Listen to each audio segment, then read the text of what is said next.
Malah kita ini orang Kristen ikut-ikut jadi Yahudi. Terus sekarang ada sinagognya di Manado. Gara-gara dia bisa menemukan saya turunan Yahudi dari suku apa, ditinggal Tuhan Yesus. Keterikatan darah lebih kuat daripada keterikatan iman, gitu loh. Makanya orang Kristen tidak boleh mengalami penyakit yang namanya minderwaardigheid kompleks, kata orang Belanda. Jadi penyakit minder ini yang membuat Anda ini pengikut Yesus kok minder, kan gitu kan, nggak boleh yang seperti itu.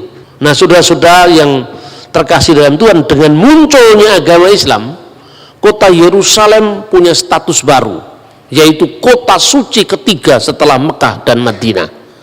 Tapi itu kapan mulainya? Maka semua klaim-klaim baik itu Yerusalem itu miliknya Islam, itu tanah wakaf sampai akhir zaman misalnya, kemudian dia Yahudi.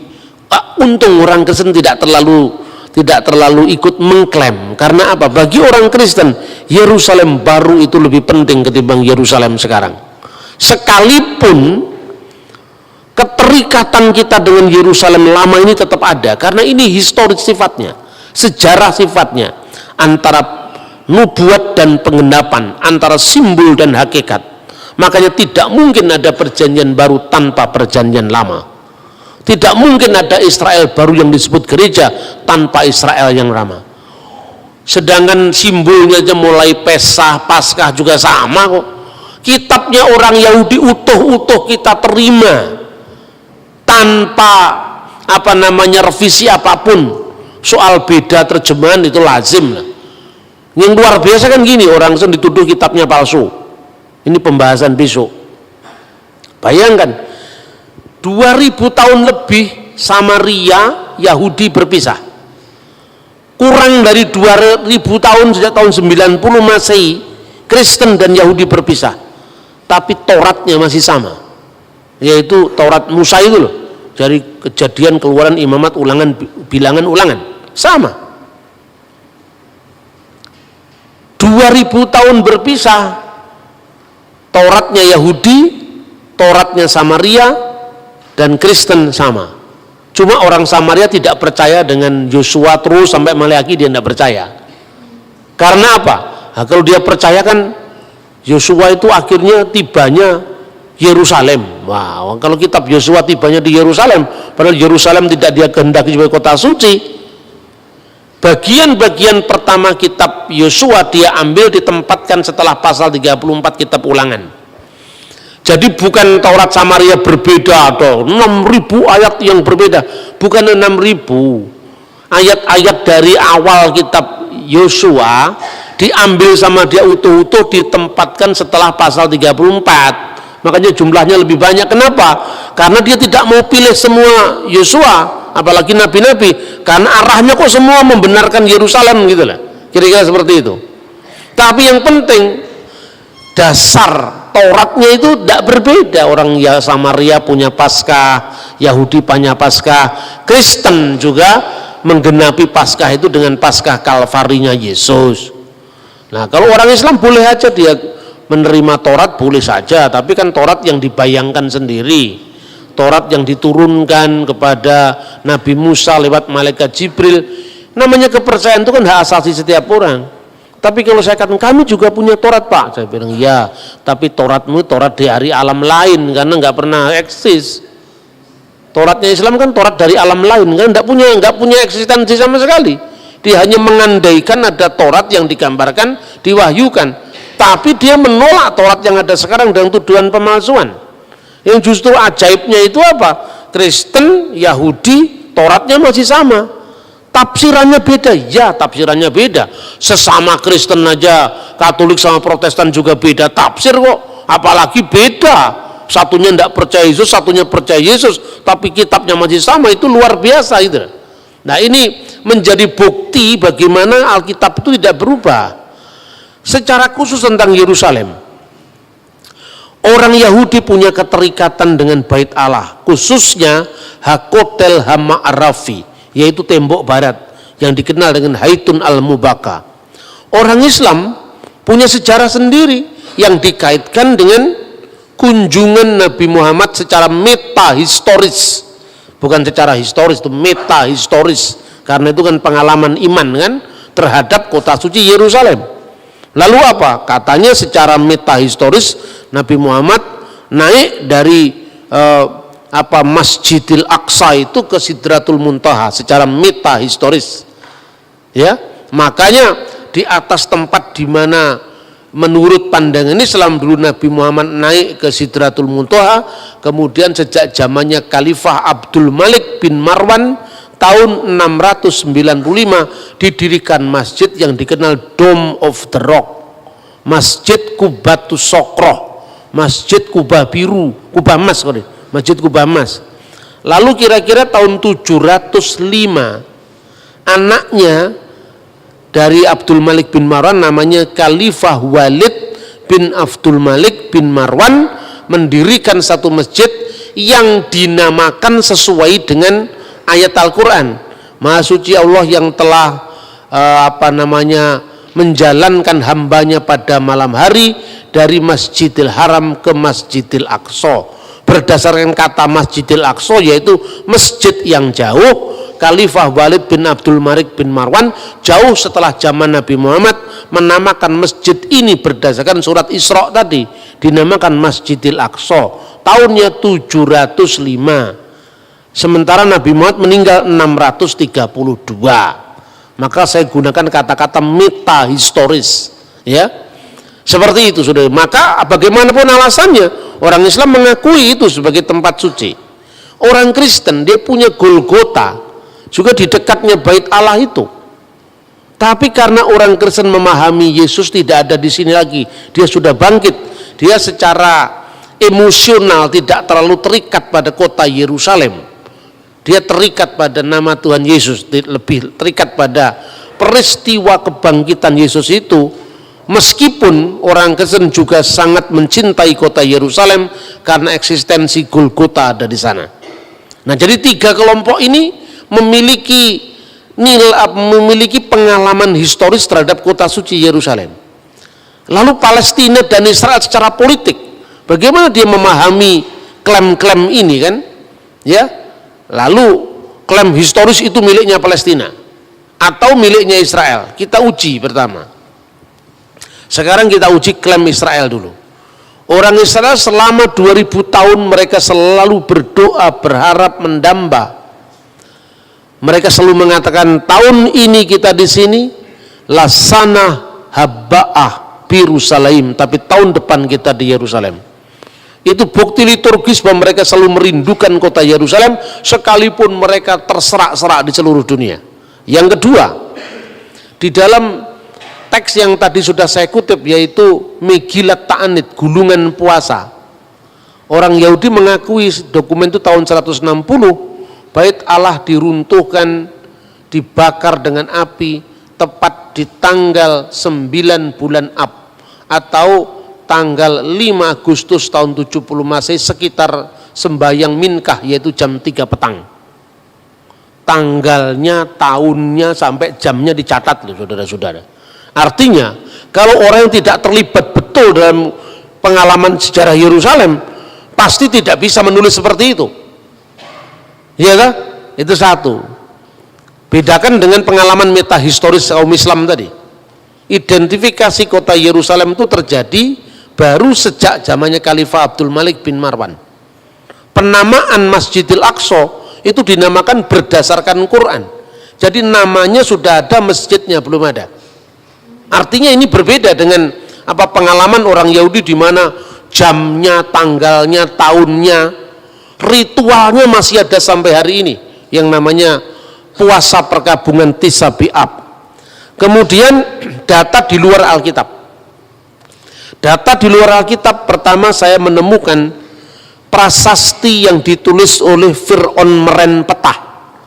Itu berkuasa kira-kira tahun 1213 sampai dari 1203 sebelum Masehi.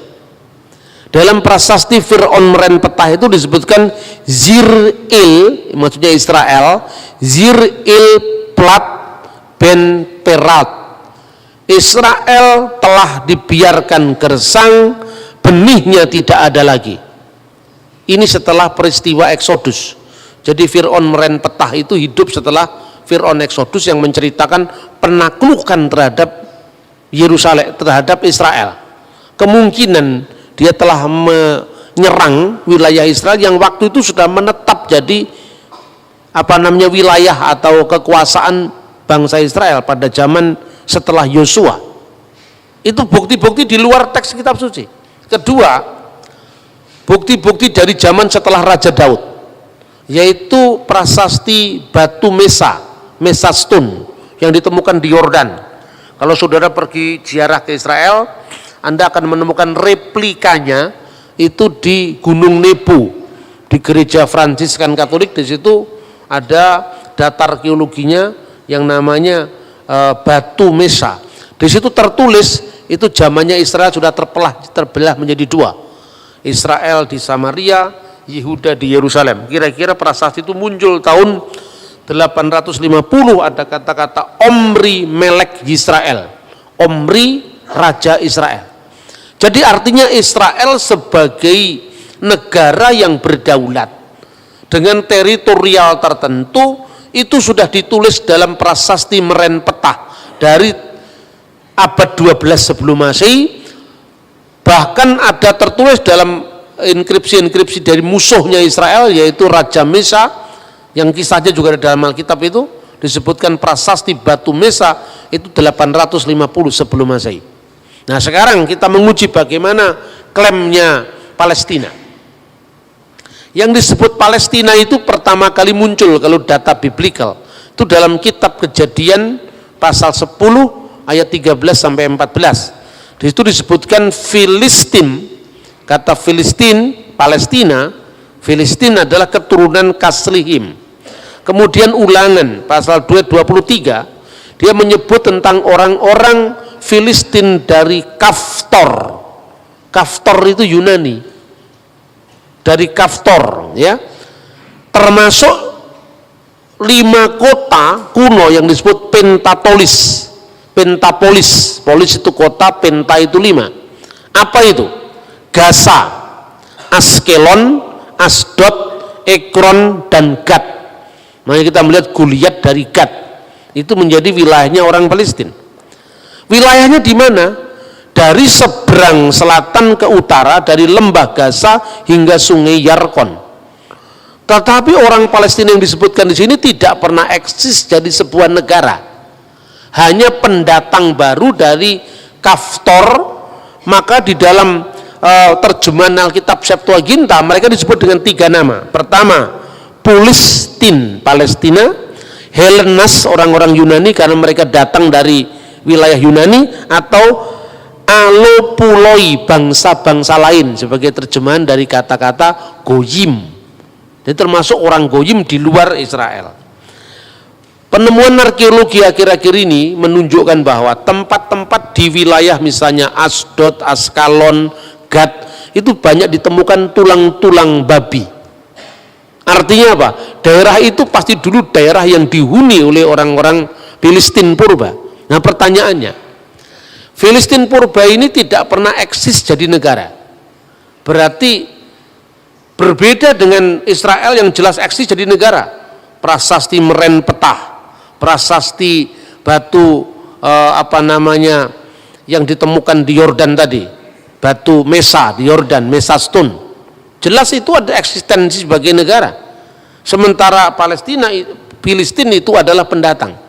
Tapi apakah Filistin dalam zaman Alkitab itu sama dengan Palestina sekarang? Nah, itu yang jadi masalah. Nah, kita akan lihat contoh bahwa orang Palestina sebagai pendatang itu ditulis di dalam Sefanya 2 ayat 5. Yosabe Hebel Hayam Kretim, penduduk tepi laut orang-orang Kreti. Kreti itu pulau Kreta dari Yunani. Yang kedua misalnya disebut juga tadi disebutkan Filistin Kaftorin, orang-orang Palestina yang datang dari daerah yang namanya Katfor. Ini menunjukkan eksistensi orang-orang pendatang di Yerusalem. Bagaimana dengan ungkapan Al-Quran sekarang? Nah ini penting ini. Justru anehnya Al-Quran sendiri kalau ini dijadikan rujukan sebagai konflik agama.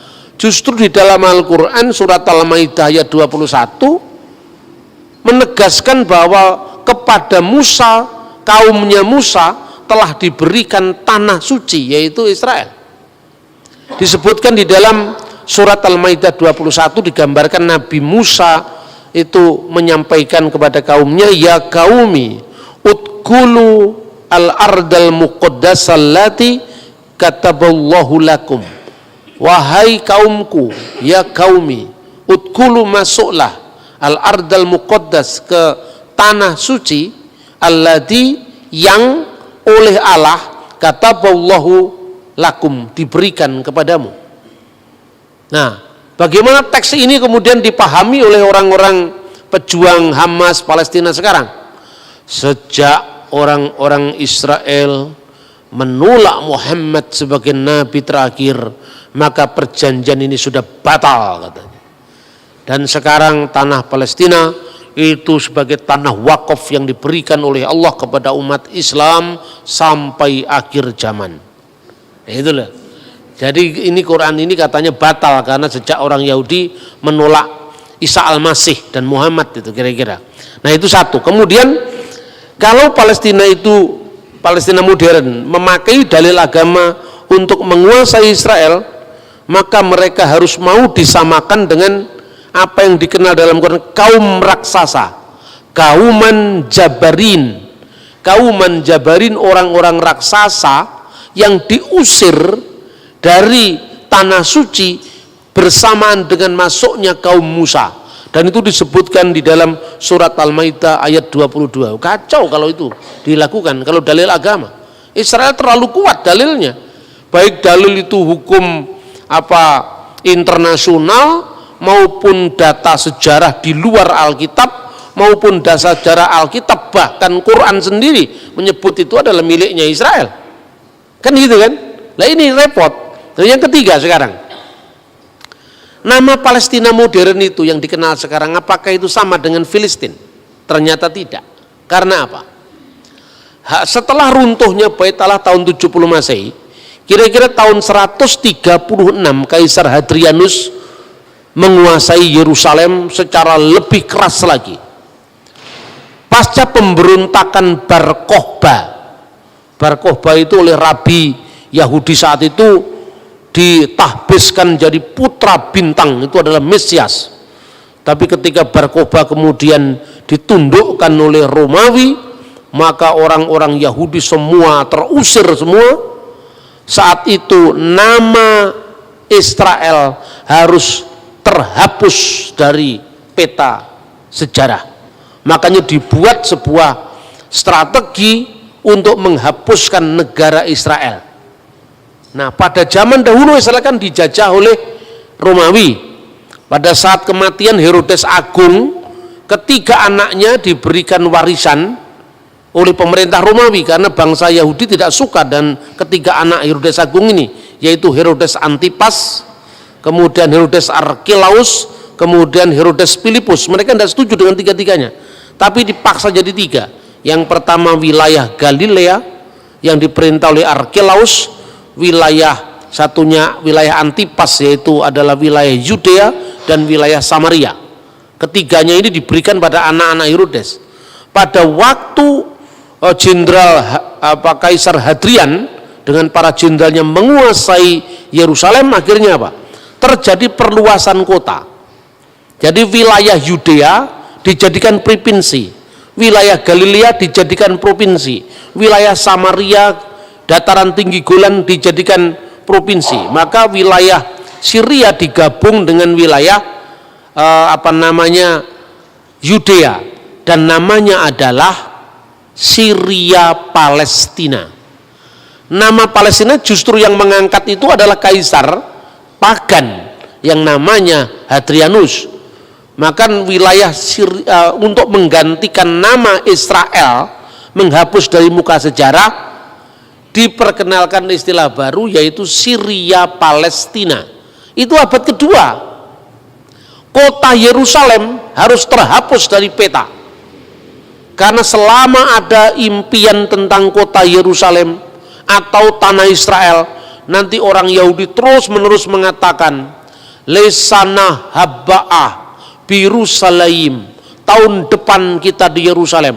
Selama nama-nama Israel, Yerusalem tidak hilang dari ingatan orang Israel, selama itu Roma tidak yakin bahwa Israel tidak bangkit lagi sebagai sebuah kerajaan, maka kota Yerusalem bersamaan dan penghapusan kota Israel dihapus dan dinamakan dengan Alia Capitolina, dan nama itu diabdikan untuk dewi kafir mereka, Alia Capitolina.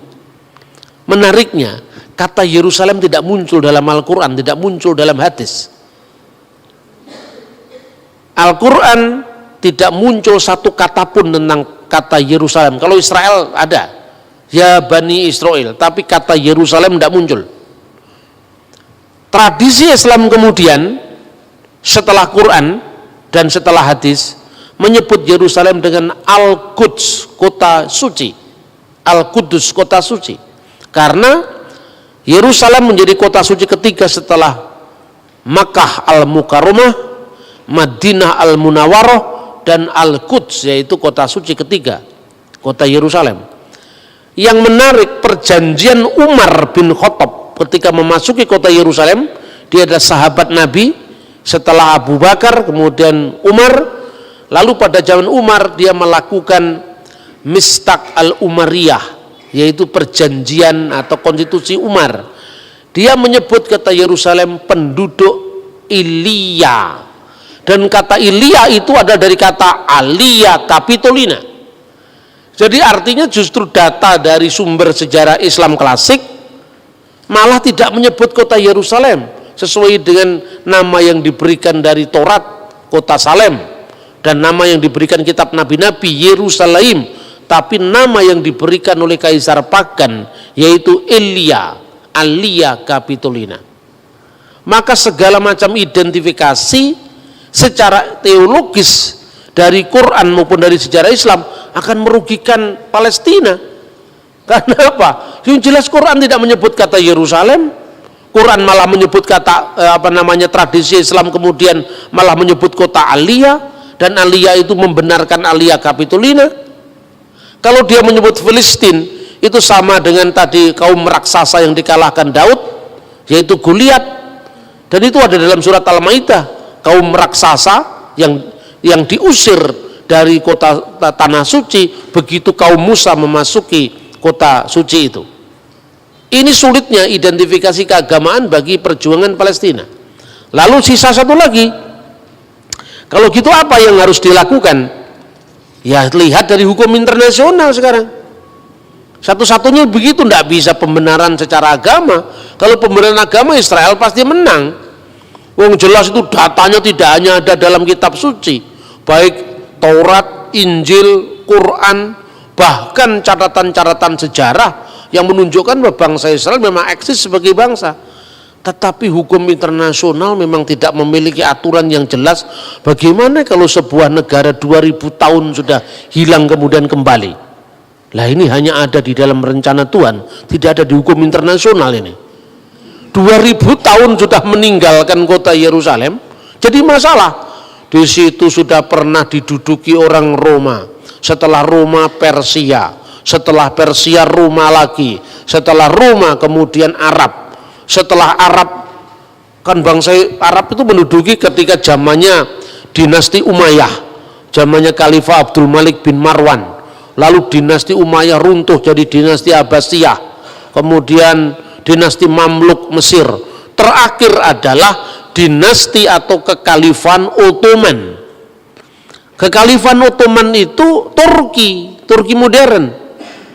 Nah, waktu Perang Dunia Pertama tahun 1914, mereka kalah dengan lawan-lawan mereka. Karena Turki di pihak yang kalah perang, maka otomatis daerahnya diserahkan kepada yang menang perang. Itu Perang Dunia Pertama 1914. Lalu diserahkanlah kepada Inggris. Sementara di wilayah Israel itu sudah ada orang-orang Arab, ya, orang-orang Arab itu sebetulnya Palestina modern itu kan orang-orang Arab itu. baik itu orang Kristen maupun orang Islam. Di situ juga ada orang-orang Yahudi yang mulai aliyah itu emigran dari benua Eropa, dari Amerika, dari Timur Tengah, dari India, semua masuk ke situ. Mereka membeli tanah orang setempat, sebagian ngerampas, yaitu juga diakui bahwa ada orang-orang Zionis itu yang ngerampasi tanahnya orang-orang Palestina Kristen, seperti yang dialami oleh Abuna atau pendeta Elias Sakur. Keluarganya dirampas kebun anggurnya, alasannya dijadikan apa itu ternyata dimiliki oleh orang Israel. Itu harus diselesaikan tidak di dalam konteks negara, tapi dalam konteks penegakan HAM, kan itu kan harus dipilah mana bukan Palestina sebagai negara tapi rakyat Palestina. Itu yang terjadi. Makanya pada saat sekarang ini ada seorang Arab Kristen Palestina, namanya adalah Hanan Nasrawi. Dia selalu memenangkan diplomasi di forum internasional. Kalau pihak Hamas itu pihak Islam yang garis keras itu munculnya setelah Intifadah tahun 1987. Mereka selalu mengatakan hapus peta Israel dari muka bumi, ya itu kan cakar PDW itu. Ya, karena ini tanah wakaf umat Islam sampai akhir zaman, dia semaunya sendiri, kan nggak begitu hukum internasional. Dokumennya tidak ada seperti itu. Tanah wakaf itu kan urusanmu. Tahu hukum internasionalnya seperti apa? Hanan Nasrawi sadar, sebagai seorang Kristen dia tahu Alkitab pasti. Bukan hanya tahu Alkitab, dia tahu dokumen-dokumen sejarah. Bahwa kalau kita memakai dalil keagamaan kita mesti kalah. Karena memang baik Al-Quran maupun Alkitab kalau dalil agama membenarkan kepemilikan Israel. Lalu dia pakai dalil HAM. Waktu saat ada konflik tanah, bahwa ada orang-orang Israel yang menguasai tanah itu secara paksa, pembayaran ganti rugi nggak dilakukan, orang itu terusir. Terus ditanya di forum internasional, di PBB, orang yang bersangkutan itu dihadirkan. Ini tanah milik siapa? Negara Israel mengklaim ini tanah wilayah Israel. Ya, saya tahu ini wilayah Israel. Tapi tanah itu miliknya siapa? Ini tanahnya pemerintah Republik Indonesia, tapi gereja ini sertifikatnya namanya siapa? Kan itu kan persoalannya. Tetangga sebelah itu masa ada sertifikat miliknya Republik Indonesia? Enggak kok. Sertifikatnya itu punya siapa? Misalnya punya Tuan Samuel. Tuan Samuel berasal dari mana tanah ini? Dari bapak saya Tuan Daud. Tuan Daud dari mana? Oh, dari kakek saya Tuan Sulaiman. Oh, jelas. Mana sertifikatnya? Ini sertifikatnya.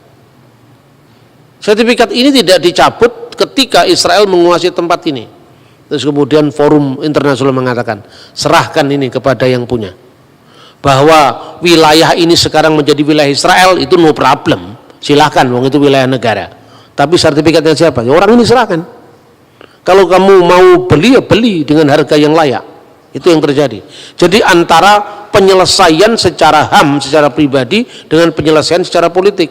Sama dengan gini, Indonesia dulu kan milik dijajah Belanda, ya toh? Setelah dijajah Belanda kita merdeka. Tanah yang kita miliki ini tanah nenek moyang kita sebelum Indonesia merdeka, ya toh? Berarti sekarang mentang-mentang Indonesia merdeka, terus yang punya ini misalnya orang Timor yang sekarang masuk Portugis.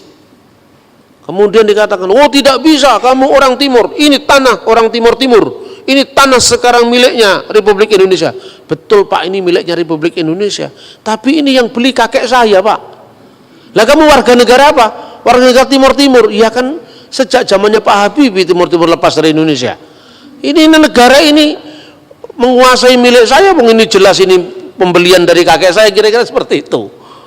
Nah ini yang dilakukan dengan pendekatan HAM oleh orang-orang Palestina Kristen seperti Hanan Nasrawi dan sebagainya.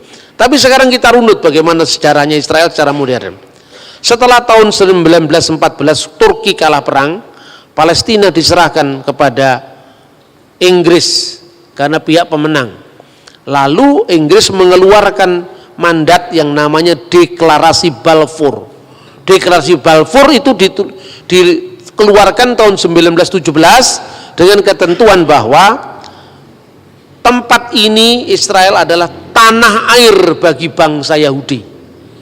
Nah, lalu menimbulkan protes bagi orang-orang lokal yang menghuni tempat itu sebelum pendatang-pendatang Yahudi datang ke tanah Israel. Ketika terjadi proses rakyat itu, mereka kan warga negara, dulunya kan warga negara Turki, tapi kan Turki sudah kalah perang dunia pertama, harus diserahkan kepada Inggris. Inggris mengeluarkan deklarasi Balfour yang mengatakan itu tanah milik, itu tanah air Israel. Orang-orang yang menduduki tanah itu sebelum Israel datang, artinya orang-orang Yahudi yang datang dari barat tadi, keberatan. Lalu pada tahun 1937 dikeluarkan yang namanya Komisi Lordville, karena ada orang yang namanya Tuanville, maka Lordville. Di sana dibuat obsesi pilihan, ya, tanah Israel di tanah yang sama itu, di tanah suci itu, pembentukan dua negara dalam koeksistensi damai, yaitu negara Israel dan negara Palestina.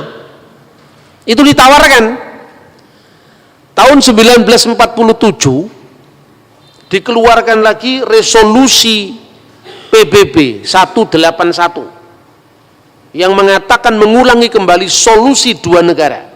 Di tanah suci ada dua negara, yaitu negara Israel dan negara Palestina, dengan catatan kota Yerusalem tidak boleh, Yerusalem Timur tidak boleh menjadi ibu kota salah satu negara yang berkonflik.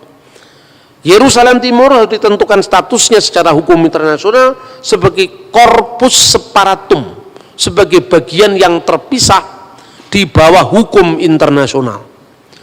Takhta Suci Vatikan sepakat dengan PBB, Israel sepakat dengan PBB, tetapi orang Palestina menolak karena dihasut oleh suku orang-orang Arab tetangganya.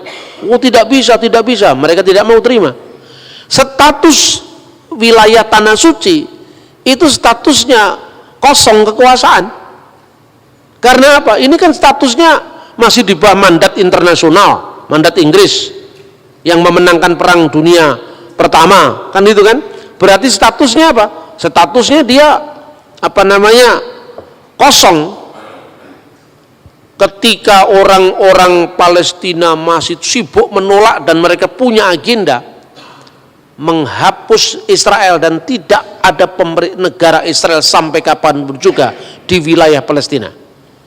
Sementara status quo negara wilayah itu dalam kondisi tidak lagi di bawah Turki, karena Turki sudah kalah perang sama lawan-lawannya yang antara lain Inggris. Israel curi start untuk kemerdekaannya. Ya, mumpung ini masih kosong, tidak di wilayah siapa-siapa, kemudian ada deklarasi Balfour yang mendukung itu tanah air Israel.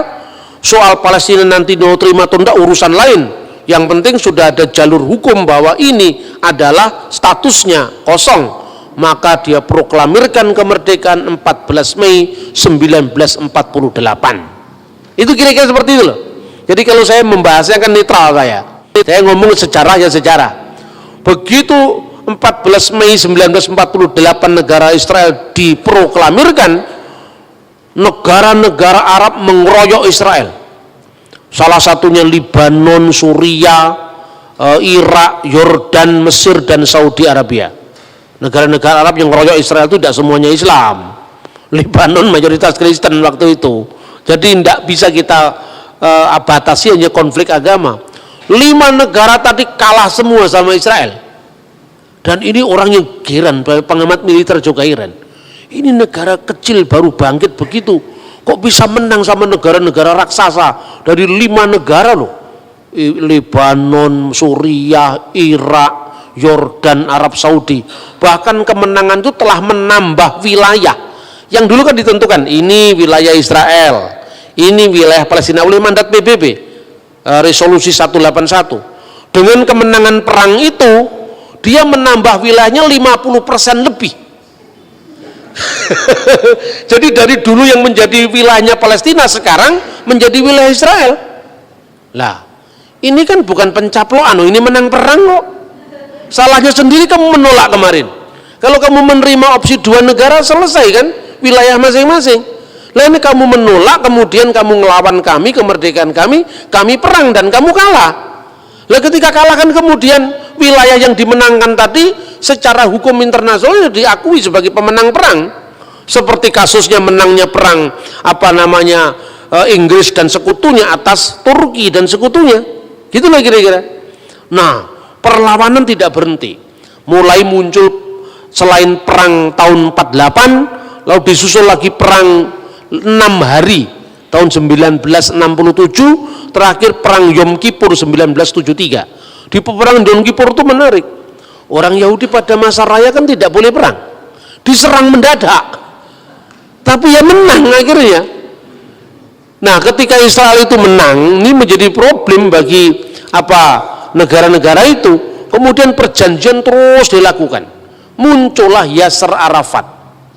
Yasser Arafat itu istrinya orang Kristen, menikah campur itu, menikah beda agama itu. Jadi di Timur Tengah itu istrinya tetap Kristen, makanya dulu kalau Natalan selalu istrinya itu datang ke gereja, ikut liturgi sampai selesai, Arafat menunggui di sampingnya. Di Timur Tengah yang begini bukan pemandangan yang aneh. Biasa ulama masuk gereja mengucapkan selamat Natal itu biasa. Itu yang dilakukan oleh Rafsanjani di Iran, yang dilakukan Syekh Al-Azhar di Mesir, yang dilakukan mulai Presiden Yasser Arafat sampai Presiden Mahmud Abbas. Palestina sekarang itu biasa. Hanya orang Indonesia aja yang lebih Arab ketimbang orang Arab.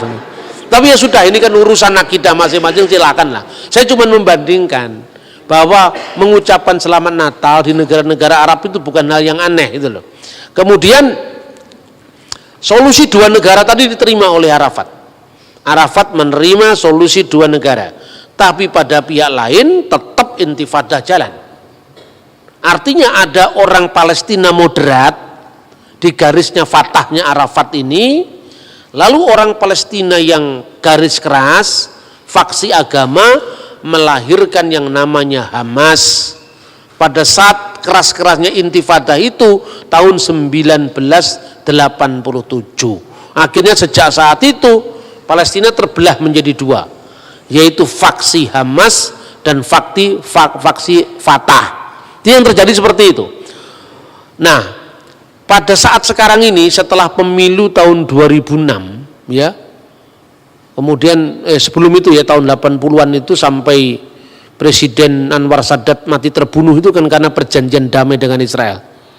Nah, 50% lebih dari kemenangan perang tadi lewat meja perundingan sama Israel dikembalikan ke Mesir.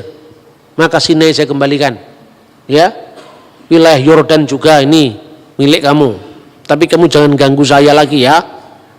Nah, makanya sejak saat itu Yordan sama Mesir sekarang menjadi sahabat Israel, Saudi menjadi sahabat Israel, Irak belum, Lebanon masih keras ya kan. Itu yang terjadi sekarang ini. Nah, kemudian baru beberapa tahun terakhir ini mereka ingin menerima solusi dua negara damai, tetapi minta wilayah sebelum perang, yang tidak bisa dong. Loh, kamu kemarin kan ngelawan perang, setelah perang saya menang, masa wilayah yang sebelum perang yang ditentukan PBB kamu minta lagi? Tidak bisa. Jadi itu dikatakan pencaplokan wilayah-wilayah Palestina itu sejatinya tidak seperti itu.